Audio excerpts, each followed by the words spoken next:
Good morning. I like to think of myself as a thankful person, someone who is grateful for the goodness of others and the immense goodness of the divine.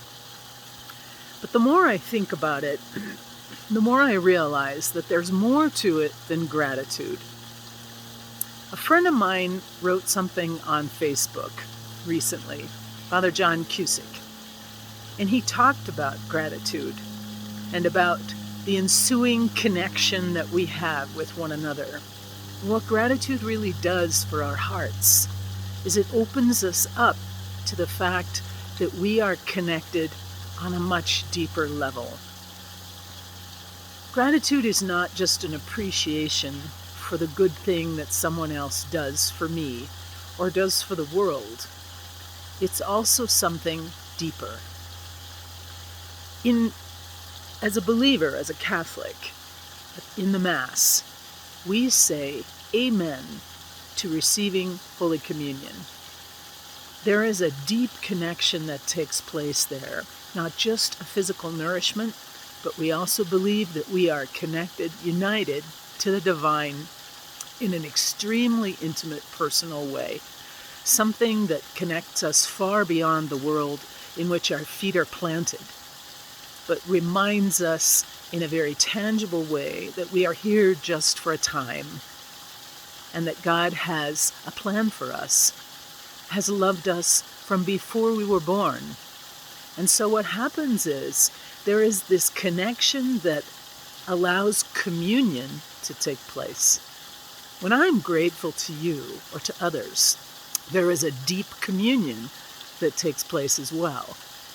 In my new job at Catholic Charities, I am encountering all kinds of people from all walks of life that I have never had to intimately connect with before. And I am in awe at the way that they have reformed their life, made new choices and decisions, and I find that I'm extremely thankful for them, grateful for them. Think about their lives and the contributions that they make to mine now, and I'm united with them on a deeper level than just putting my hand out there and saying, "Hi, I'm new here. Tell me your story." This deep communion that we have with one another takes trust. We have to believe that the other person is worth exposing ourselves to, even on the most basic level. This deep communion is reflective of the communion that God has with us, that God longs for with us, and that often we are hesitant to give even to God.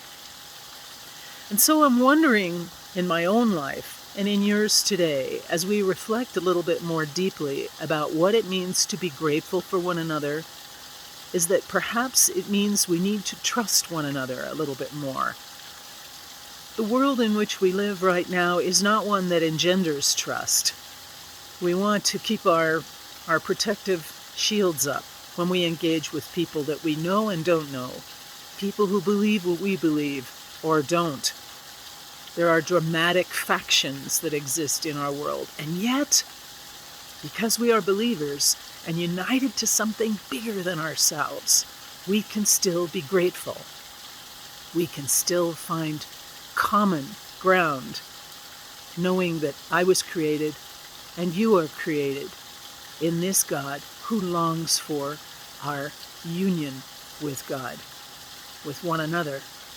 So trusting those we walk with today, being grateful for the story of their lives, trusting that our own story connects with theirs, and it's worth that, going out on a limb, shaking their hand, expressing something much deeper to them.